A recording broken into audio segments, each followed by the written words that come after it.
Wednesday, May 28, Wine and Blood. Read Psalm 75.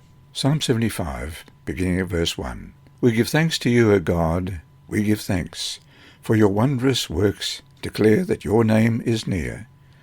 When I choose the proper time, I will judge uprightly. The earth and all its inhabitants are dissolved. I set up its pillars firmly. Selah. I said to the boastful, do not deal boastfully, and to the wicked, do not lift up the horn, do not lift up your horn on high, do not speak with a stiff neck. For exaltation comes neither from the east, nor from the west, nor from the south, but God is the judge. He puts down one and exalts another. For in the hand of the Lord there is a cup, and the wine is red. It is fully mixed, and he pours it out. Surely its dregs shall all the wicked of the earth drain and drink down. But I will declare for ever, I will sing praises to the God of Jacob. All the horns of the wicked I will also cut off, but the horns of the righteous shall be exalted. Read also Matthew 26, verses 26 to 29, and Revelation 14, verses 9 to 12. Matthew 26, verses 26 to 29. And as they were eating, Jesus took bread, blessed and broke it, and gave it to the disciples, and said, Take, eat, this is my body. Then he took the cup, and gave thanks, and gave it to them, saying, Drink from it, all of you, for this is my blood of the new covenant, which is shed for many for the remission of sins. But I say to you, I will not drink of this fruit of the vine from now on, until that day when I drink it new with you in my Father's kingdom. And Revelation 14, verses 9 to 12. Then a third angel followed them, saying with a loud voice, If anyone worships the beast and his image, and receives his mark on his forehead or on his hand, he himself shall also drink of the wine of the wrath of God, which is poured out full strength into the cup of his indignation. He shall be tormented with fire and brimstone in the presence of the holy angels and in the presence of the Lamb. And the smoke of their torment ascends for ever and ever. And they have no rest day or night, who worship the beast and his image, and whoever receives the mark of his name. Here is the patience of the saints. Here are those who keep the commandments of God and the faith of Jesus. What does this psalm reveal about some of the issues at stake in the judgment? And how do these other texts help us understand these issues? There is some thought that this psalm would have been sung upon the miraculous destruction of Sennacherib's army, 2 Chronicles 32 and 2 Kings 19, a story that appears to point forward to the final destruction of the wicked in Revelation 20.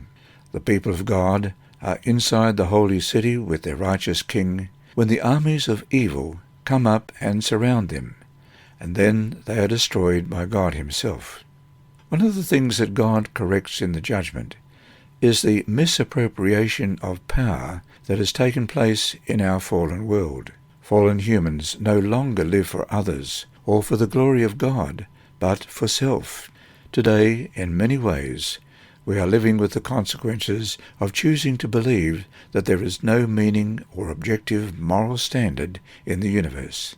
If there is to be a meaning, the philosopher Friedrich Nietzsche insisted that we must invent it for ourselves and pretend as if the universe exists for our benefit. Each individual, in effect, behaves as if he or she is a god. One might justifiably ask, how well did this philosophy work out for Nietzsche himself? Not too well, actually. He went insane, collapsing on a street in Italy after trying to stop a man from beating a horse. He then spent the next 11 years of his life in a semi-catatonic state before his death in 1900.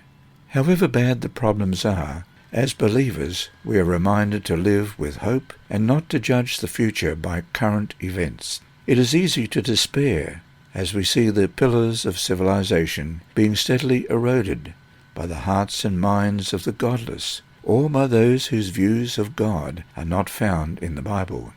We are currently living in a period in which moral values, even things as basic as human gender, male and female, have come under assault, at least in some parts of the world. Certain types of immorality, things that many people would have been ashamed to talk about, even privately, are now lauded and applauded publicly. That's how bad things are getting.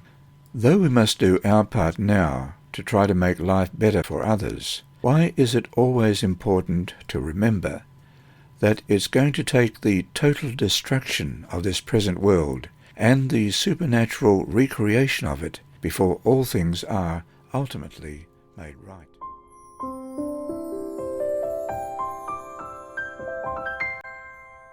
Wednesday, May 28. Wine and blood. It is God's purpose to manifest through his people the principles of his kingdom. That in life and character they may reveal these principles, he desires to separate them from the customs, habits, and practices of the world. He seeks to bring them nearer to himself, that he may make known to them his will. His purpose for his people today is the same that he had for Israel when he brought them forth from Egypt. By beholding the goodness, the mercy, the justice, and the love of God revealed in his church, the world is to have a representation of his character. And when the law of God is thus exemplified in the life, even the world will recognize the superiority of those who love and fear and serve God above every other people in the world. Recreation. Pamphlet 145, page 3. My brethren and sisters, in your ministry, come close to the people. Uplift those who are cast down. Treat of calamities as disguised blessings, of woes as mercies. Work in a way that will cause hope to spring up in the place of despair. The great day of the Lord is near. It is near, and hasteth greatly. Zephaniah chapter 1, verse 14. To every worker I would say, go forth in humble faith, and the Lord will go with you. But watch unto prayer. This is the science of your labor. The power is of God. Work in dependence upon him, remembering that you are laborers together with him. He is your helper. Your strength is from him. He will be your wisdom, your righteousness, your sanctification, your redemption. Wear the yoke of Christ, daily learning of him his meekness and lowliness. He will be your comfort, your rest. Gospel Workers, pages 37 and 38.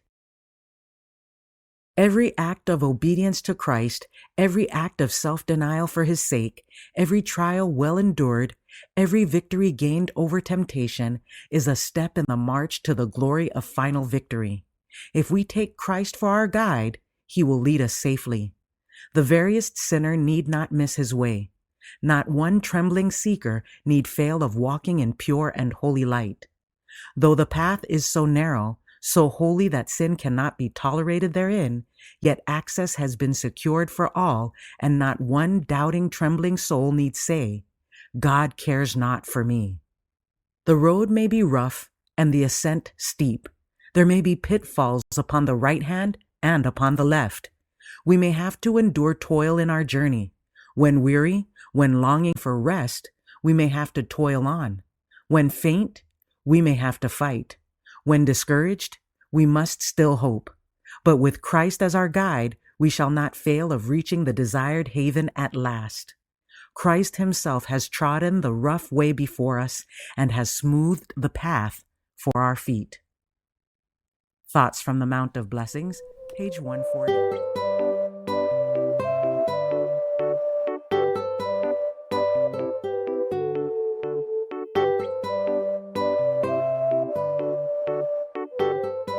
And remember, God is always faithful.